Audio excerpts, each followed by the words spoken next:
In for Schlereth and Evans this morning, here's Matt Smith and Kyle Reese.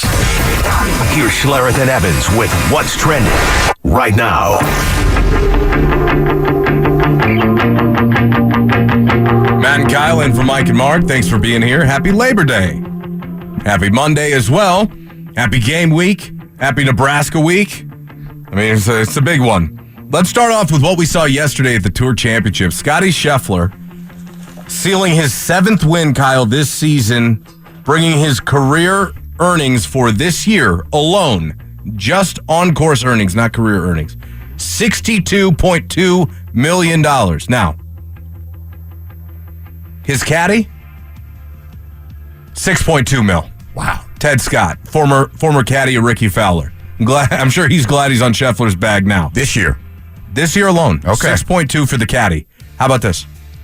Career earnings for Jack Nicklaus, $5.7 million. Career earnings for Raymond Floyd, $5.8 million.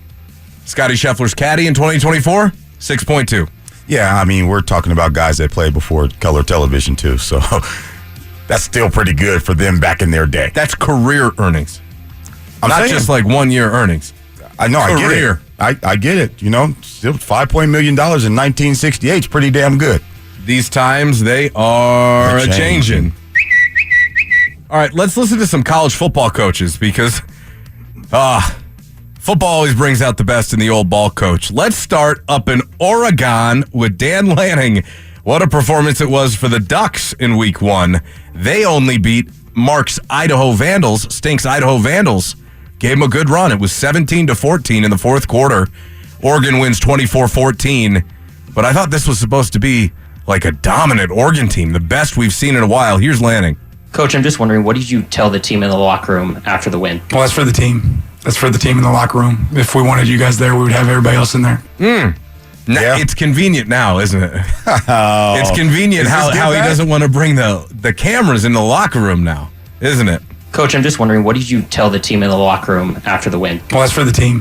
That's for the team in the locker room. If we wanted you guys there, we would have everybody else in there. Well, we knew what his message was when CU played him last year. That message was not for the team. That message was for Deion Sanders. No doubt about it. Yeah. No doubt about it. Look, he wasn't the only FBS coach that was delivered a message from an FCS school. There are a few sour coaches, NC State, Colorado. Deion Sanders was really prickly after the game the other night. So, yeah, Dan Lanning got what he deserved. They'll be better, though. Coach Prime's best friend, Paul Feinbaum, on how he felt week 1 went. I feel better, Molly, and it's because of what we saw. I mean, this is one of the most exciting duos I have ever seen in college football in Shedeur and Travis Hunter. And to me, they are the show. The issues are going to come later. Can they stay healthy? Can they survive the gauntlet? And can the rest of the team kick up a little bit more than that defense showed at times last night? But this is exactly what they had to do. If that was the first step, then they've got a long way to go on the second step to get to where they want to go, which is why you and I have been steadfast with our expectations for what this season are going to be. Neither one of us has even ventured a thought beyond 7-5. And based upon what we saw the other night, I think we're right on the money. Yeah, and listen, I think this is a make or break game because I feel like they're going to have to front load that schedule if they're going to get to that 6 or 7 win mark, and Nebraska is going to be one of those teams that's standing in their way. I think it's a must win. I do too, because I'll tell you this, Dylan Raiola yesterday or on Saturday against UTEP, how about 40-7 for Nebraska? He'll throw it again. Pressure got there. He's going to go deep ball down the sideline again. Oh man, did he drop it in? Good night! Welcome to Lincoln, Isaiah Nair. 19-27 for 238 and 2 touchdowns through the air for Raiola. Look, I know he's a true freshman, Kyle, but he demonstrated an ability to make plays outside the pocket, to make plays within the pocket, to throw to an open receiver, and to throw into coverage. I don't know if Nebraska is going to be able to put it all together this year. I still have got them around 6 or 7 wins. However, next year, they will be a force to be reckoned with, and I'm glad they're not on CU's schedule past this year. Yeah, hearing it doesn't do it justice. You had to see him make some of those off-platform throws, some of those drops in the bucket. Dylan Raiola is going to be the real deal, and he's backed up by a defense that allowed less than 20 points last year and is returning 8 starters. That's why this is going to be a tough out for the Buffs. Yesterday, Coach Prime addressing the team in the meeting room, running back some film from North Dakota State. This is why this school has won so many during championship. It's hereditary. They pass it down, then they pass it down. What you pass it down? What you pass it down? What you pass it down? This is passed down. This is a standard. That's unbelievable. 11 guys, 2 different plays. I can put up many more, but I just wanted to show you those 2 different plays. Everybody on the team get to the ball. Talking about effort level, talking about all 11 on defense, crashing the football, just talking about a different sense of urgency, and something you and I alluded to yesterday. We're going to have a conversation a little bit more in depth here coming up, but identity.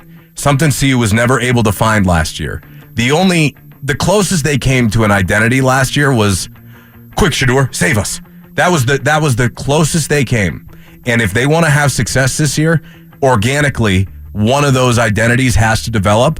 And I thought going for it on 4th and 1 inside your own territory in the first half, you're against North Dakota State at home. You don't do that on the road in Lincoln, but against NDSU at home, yeah, you want to get that yard. You want to make a statement. It's early in the ball game. You don't want it to be last year. I had no problem with it, and they held them to a field goal. That's a good part. There's some organic identity developing. Maybe bend, don't break defensively. I'd love to see that develop, where you get real tight inside the red zone. That'd be great. But the truth is, they've got a ways to go. They do. I'm glad that he noticed that on film and pointed it out to his team. But now he's got a role to play in that as well, because in that particular circumstance, that's something that you emphasize during practice, and that starts from the top. And if your guys don't get it right, you stop and you do it again, and you stop and you do it again until they get it right. So if he's going to own his share in that, I'm all for it. Yeah. It's culture. That's literally you don't what have it to is. Explain it to me. Literally, I'm aware of why you would do it and what it is. You don't have to lay it out. I get it. He ain't doing it. I don't know what to tell you. So don't ask him. me anymore. Yeah, exactly. I ain't doing it, so don't ask me. Happy Labor Day, Denver. In for Schlereth and Evans this morning, here's Matt Smith and Kyle Reese.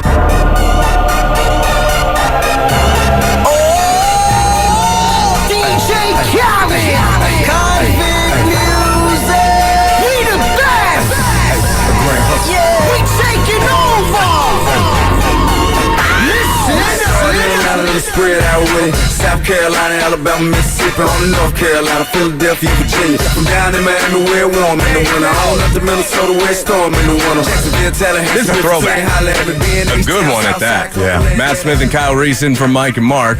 You a Khaled fan? I mean, what does he do? He's a hype man. DJ Khaled. He could actually spin, though. We the best. I mean, outside of that, what does he do? That's it. Okay. Made a lot of money doing it. I made a lot of money doing it. I was actually, now that you bring him up, I saw this video on the timeline, had to be like a month ago. He's got an entire fridge for ice cream. Entire fridge. He's got somebody that shops. They literally must go and grab one or like 3 of every frozen treat that you'll find in a grocery store aisle, and he's got a whole fridge full. I was like, well, there's nothing better you can do with that money. Look, hey, I understand having a sweet tooth. I get that. Yes. That is extreme. Yes. That is extreme. A fridge for ice cream? Lifestyles of the rich and famous. Why don't you have a gentlemen. fridge for ice cream here? Well. Did you figure out who this is, by the way? Go back to the shadows. You shall not pass! With a little help from my friends. Who is it? The text line told me. It's Gandalf from The Hobbit and Lord of the Rings. I've never seen Lord of the Rings and only read The Hobbit when I was like in grade school. You definitely didn't read The Hobbit. I did read The Hobbit. What are you telling? I did. In grade school, you read The Hobbit? Like, yeah. I remember reading, like, the 80s was different. I had the book. The 80s was different. We had to read. It was different. There was nothing on. You had to. Yeah. We definitely read the book. Yeah, that's Gandalf. Apparently, Ian McKellen could be reprising the role as Gandalf for the new Lord of the Rings series, which I think would be cool. I know you can't wait, clearly. By the way, I know everybody has been waited on bated breath for my next television show recommendation, which I've actually received, and I'm not even kidding you, upwards of 15 direct messages thanking me for my recommendations from listeners. From who?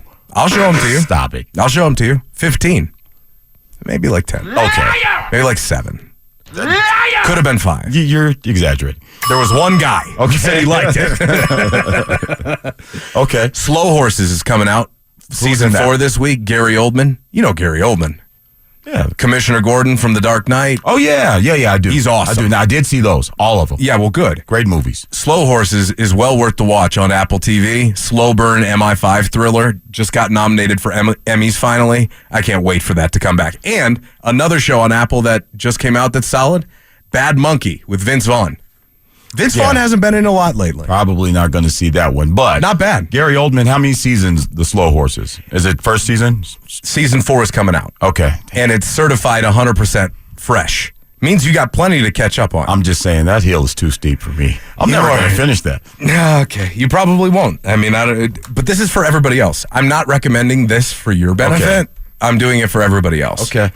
Understand that I have that awareness of recognizing who you're in the room with. Yeah. Okay. Slow Horse is coming out this week. Really looking forward to that. If there's any other shows you're digging right now, fire them in 303-713-1043. I need a couple of others here for some travel coming up. I got to drive to Nebraska this week. I'll tell you. It sounds like you're riding to Nebraska. Quick story. Yeah, I didn't mean while I'm driving. Thank you. Quick story. I booked every flight except for that one. And now flights, I don't really want to drop like $1,000 on flights to Nebraska. I just don't want to do it. To the 2-gate Lincoln Airport? Yeah, I really don't want to do it. I even so much so that I looked at the train schedule. Is that what it is? What? $1,000? Well, round trip right now. I mean, there's a ton of people going out there. Wow. Yeah, it's not cheap. Wow. And they only fly those regional jets out there, so I get it. The little crop dusters. Yeah. The point is I looked at the train schedule, and I was like, well, let me just out of curiosity, pull up, it's coach seat on a train, not bad. 8 hours, not bad. It's like $100, whatever, $120. I was like, all right, well, let me see what like the upgrade, like the rooms, like the stretch out a little bit. Yeah, like going to Hogwarts, the train car where Harry and Hermione, they close the door, like one of those rooms. Saw that too. Yeah, I know you did. I was like, oh, that's a little pricier than I thought. Then I was like, well, let me look at what like a bedroom looks like, just out of curiosity.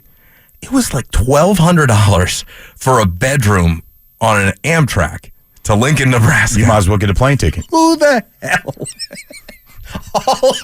All I thought was, who in their right mind is dropping $1,200 for a bedroom setup on an 8-hour train ride? That is wild to me. Yeah, I'm surprised you got that far. Hey, look, I mean, smoke them if you got them. Just wouldn't be me. Afterwards, by the way, we got to speak to Travis Hunter for the first time in over a calendar year. I have not spoken to Travis Hunter in over a calendar year. One of the best players in the country has been completely unavailable to media for the last year, up until after the game the other night. And it begs the question, what are they hiding him from? Because he handles it very well, right? He speaks well. He can actually speak about football and articulate it to you. I don't understand what the problem is. He's hot and cold. Excuse me. He's hot and cold. Travis Hunter. Mm-hmm. But he's not going to go out there and embarrass you. He's not going to go out there and say anything that's going to be on the front page. No, he's the following day. He's typically very brief, and he has kind of made it known that's not his bag. He just doesn't like talking to the media. However, I mean, it's kind of special treatment to not allow him to do it, but make other guys do it, right? It just is. So, again, to your point, begs the question, why? And afterwards, I said to Travis, look, we haven't spoken to you in a long time. Just talk to me a little bit about year 2. It's weird after the first game of the year not to ask you about the game, but since we hadn't had a chance to speak to him, and he said, look, neither one of us have any personal goals. And Shador kept saying, there are literally no personal goals. Like, I started to chuckle. He's like, no, stop me. You don't understand. It is about wins. That's all that matters. I genuinely believe that. Like, maybe there is, obviously you have personal goals, but as far as like, are they above winning? No. I think their intention is in the right place. I just think the execution is flawed. And so the question is, why? And he said, because he wants to make it about everybody else, not about himself, which I think is honorable. I do. But as a program, you've got the best player, non-quarterback in college football. Wouldn't you want that guy to be a face of your program? He's going to have to deal with the media a bunch. However, I think the thing is with Travis, he's not going to have any problem with that. We heard from Shannon Sharp a little bit earlier and Ocho on Nightcap's podcast, on the Nightcap podcast, talking about what it should look like. I'm going to replay it for those who haven't heard because I want to dive into this a little deeper. Travis Hunter will be able to play both sides of the ball in the NFL. It's different in the margin for error at the next level. Everybody fast. Everybody quick. Is he more talented than Time? No. Time ain't play both sides of the ball. Well, like about Travis, he has the endurance of a long distance runner. There's some things he need to work on, Joe. But hey, they're gonna put hands on it because he's already tall. Right. And then you going up against Jefferson, Chase, Tyree. Now you go on the other side and you got Ramsey, you got Diggs, you got Surtain, you got Jair. Man, come on, man. A lot of times people just tweet stuff just to get a reaction. It's hard. It's impossible. What Travis Hunter can do once he gets there, you got to play receiver. You do both. You can do it sparingly, the opposite way Deion did it. I think Chuck McNary was the last full-time offensive and defensive player. That had to be in the 60s. Guys, it's great, but ain't nobody in the NFL gonna play both sides full-time. You know the type of endurance and shape you would have to be in to be able to do that? It ain't happening. So I agree with them to the degree that full-time, only missing 2 snaps, which is what happened on Thursday night, 129 out of 131 snaps he played, that is unrealistic at the NFL level. It just is. Because you will go up against a dude on one side of the ball and a dude on the other side of the ball. Okay? That will happen. But Travis will play both ways. He will not specialize to whatever degree it happens. And I'll tell you this, he is a different breed of athlete than I think we've seen before. Kyle, there was not, and I mean not a single drip of sweat on him after the game. I mean, I'd be drenched even after a shower. Travis is one of the most remarkable cardiovascular athletes I've ever seen, if not the most remarkable. That being said, he's still human. Yeah. And listen, wherever he gets drafted, it's going to be high. But the situation and the fit, as we always talk about, is still going to matter. And honestly, there's such a learning curve. The physicality is so different and increased. I would almost want him to get his feet underneath him and get really good at playing receiver or corner or whatever it is that he decides to play before you start to explore doing other things, because he's going to be drinking out of a fire hose when he gets there, just like the 100% of the rookies that have ever come through the NFL. I think we are maybe underestimating how big of a learning curve it will actually be, physically and mentally. It's huge, and there's a lot of growing to it, but it doesn't mean that you can't do both things. It doesn't. It just means that you're not going to do them to the degree you did them in college. We are talking about world-class athletes in the NFL, okay, right? A lot of them can do both if they were asked to or required to. Talk about Troy Brown. Right? The more you can do, the longer you can stay kind of guy, right? A lot of them can do it. That doesn't make it a good idea. Are you getting the best of them on one side of the ball if you're allowing them to split time during the week? I just don't see that as a sustainable approach in the NFL. Well, you're not alone because a lot of people share that feeling. However, it doesn't mean if you're doing a 50-50 split, no. Because, I mean, if you're half-assing 2 things, just whole-ass 1 thing, I get that. But it will be sparingly, which is why I believe he's going to be a corner and play some receiver. I think that's what he wants to do. Now, I could be wrong. Let's see what type of year he has.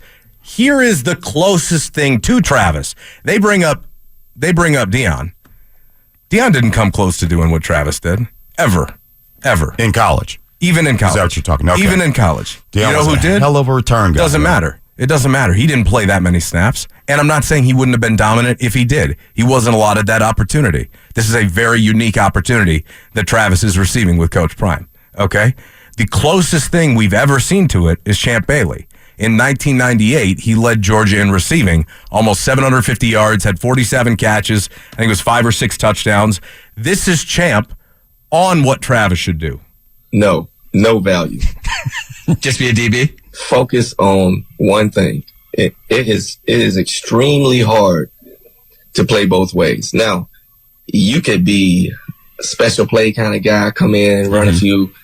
Okay, that's fine. But do not try to do both at a high level. Don't try to be Justin Jefferson and Pat Surtain.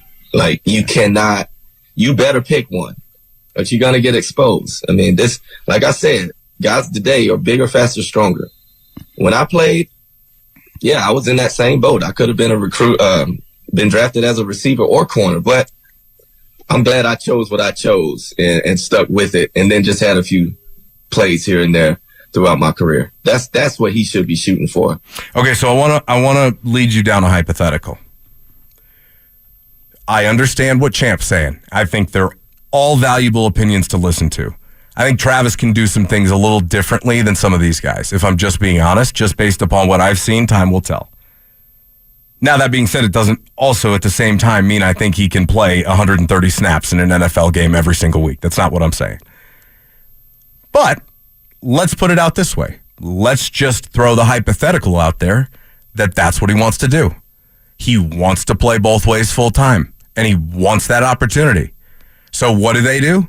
They say, well, if you draft me, are you going to let me play full time? No? Sounds good. I'm going to the next team, and the next team, and the next team. So may he slide a little in that scenario? If he clings to that, maybe. But he may eventually get to a situation where some team caves to his demands because of the type of talent that he brings to the table and game-changing potential. So let me put it this way. Let's say he does that. Let's say he forces his way to a team that will let him play both ways full-time. Just play the game with me. Is that a situation where that type of guy gets paid differently? Yes. Because you can make the argument that's almost 2 salaries. If you're doing 2 jobs at a very elite level, does that individual command a different financial situation? Yeah, listen, they kind of broke down some of the salaries last night on the high end, right? You know, some of the guys that play receiver are making $30 million a year. Do you get all of one and half of another, all of one and a quarter of another to justify everything that you bring to the table? Perhaps. I think that does put you in a different stratosphere in terms of salary. Do you hamstring your team because you did that?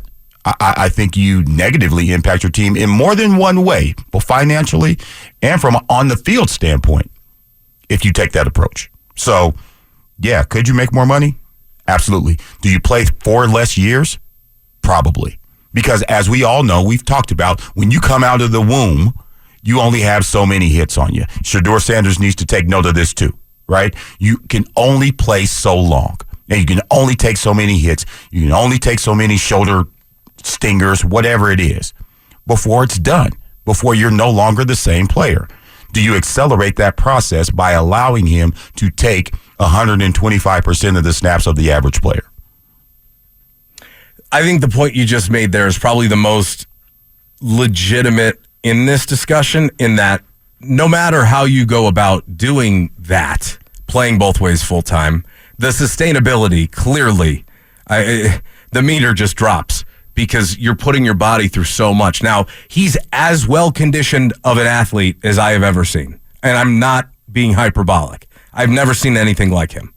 In fact, there was a piece just done on ESPN where Adam Rittenberg of ESPN went and interviewed his physical conditioning coach he worked out with this summer, who trains Olympic sprinters, and said he'd put them up against any Olympic sprinter that he has in his program because Travis just keeps getting faster and faster and faster with more and more reps. You just don't see that typically. I'm just telling you, he's a little different.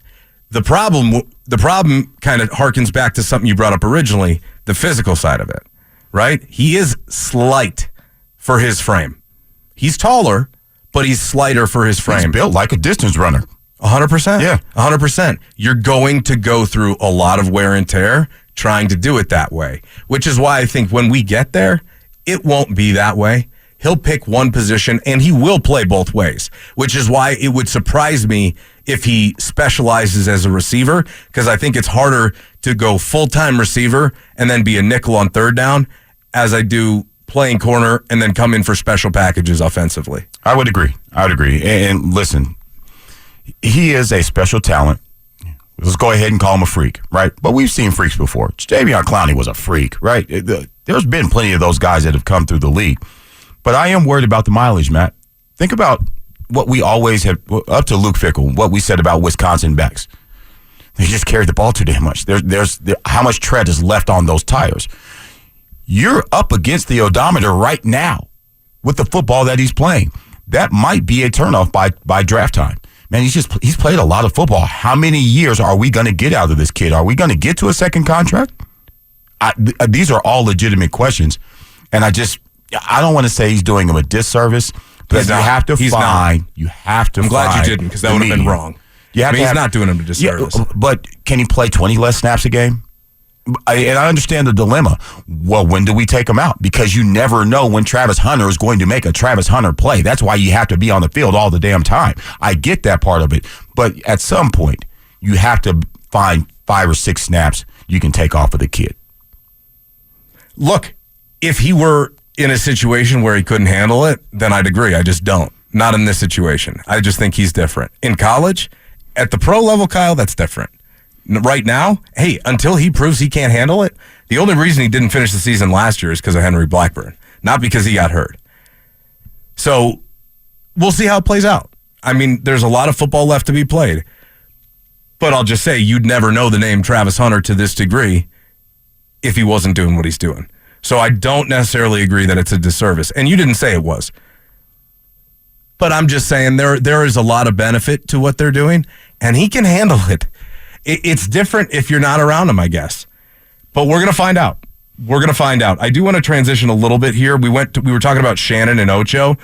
Shannon had some very strong takes that I think, whether or not you and I agree on that, we're going to probably agree on this. I don't know, Ocho. They still can't get up. They still can't generate pressure. And when they bring pressure, they're not gap sound. That's why the quarterback hit his head on the goalpost late in the ball game.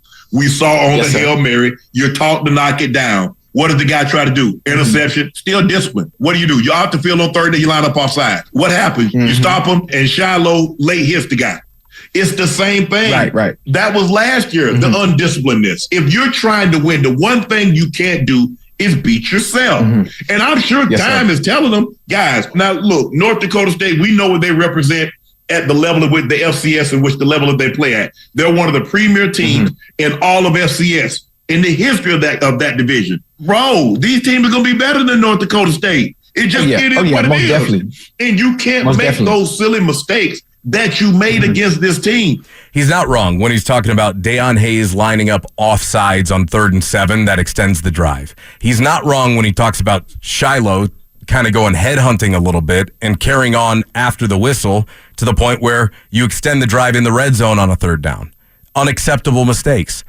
Those are the things that we saw last year that killed them. An example of that, in addition to a sieve for an offensive line, not being able to stop a cold, defensively. So I'm with him to a degree. I'm not going to overreact to week 1 as much because I think the start of college football seasons are going to be different here moving forward with the transfer portal. There's going to be a lot less known. You're going to have a lot more of your early season dedicated to actually trying to figure out what you have, as opposed to before where you kind of knew what was coming back and you knew what you were adding. Now, when you've got a team like CU and they're not alone in this regard, adding 46 new transfers, you're going to need a couple of games of evidence to figure out what you actually have on your roster. Yeah, for a team like CU. Because there's plenty in their boat too. I mean, the transfer portal is huge. There's plenty of teams in the portal. There is, but I think What about Ole Miss? Here's the difference. I'm talking about Ole Miss, Ohio State, guys that have plugged in guys from the transfer portal. They use the transfer portal to enhance their roster, not build it. You get a Caleb Downs from Alabama if you're Ohio State to enhance what is already a really good roster. You get Will Howard to enhance your roster. You don't build your roster through the transfer portal, and that's the difference to me. So, yes, you're right. That is going to delay the process, maybe even lose you a few games that you would win anyway, that you would win otherwise, I should say. But, yeah, it is a different ball game, but I don't think we're talking about the same type of development or the development path between programs like Ohio State, who does get those premier transfers in Colorado. A little different ball game. I think you're wrong, if I'm being honest. I mean, Ole Miss they had 25 transfers this year. Like, I get what you're saying. They're adding to it, but at the very same time, Lane has been doing this before Prime. But they're not okay. All right. Am I wrong in that regard? You're not wrong in the number. They had 23 last year. In 22, they had 18.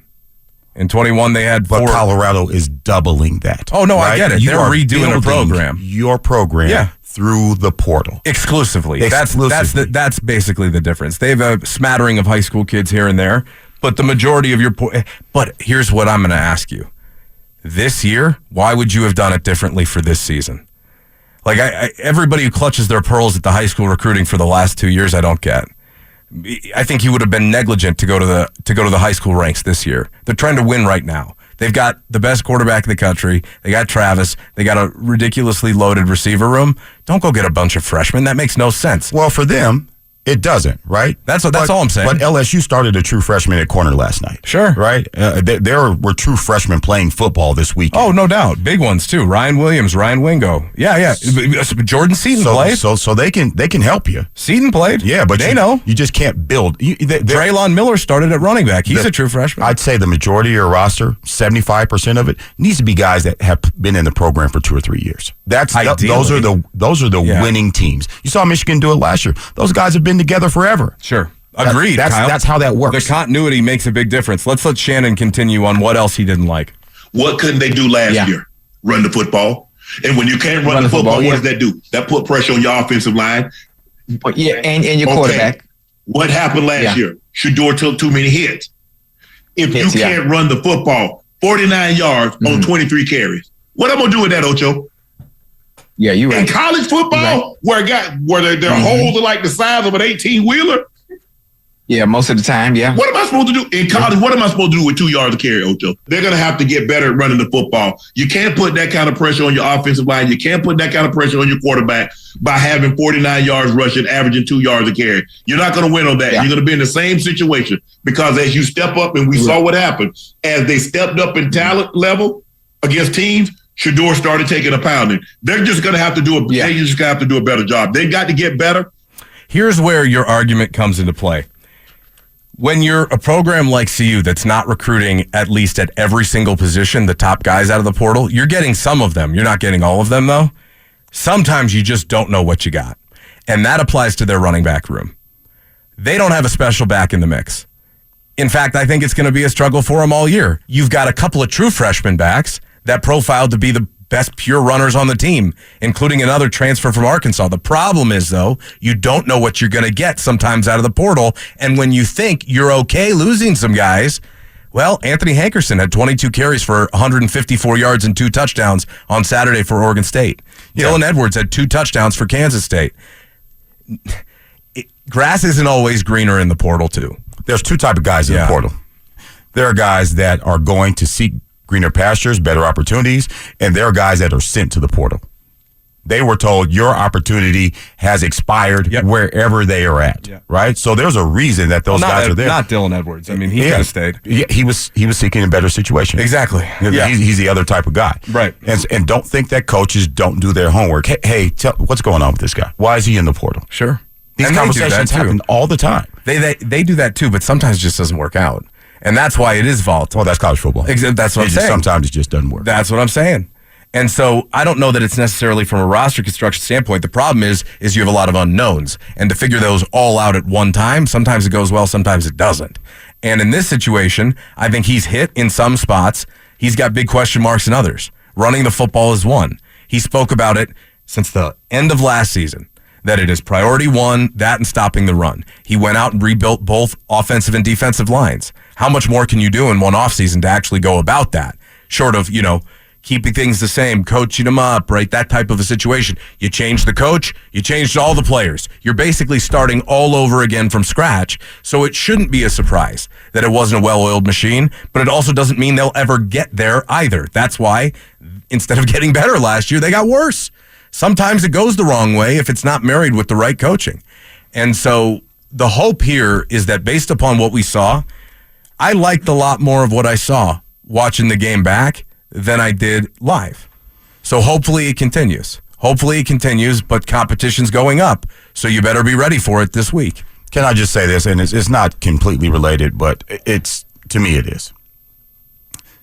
Sean Lewis and San Diego State won their game the other day. Yeah, against like nobody. Who'd they play? Doesn't matter. It does matter because they played a ridiculous school.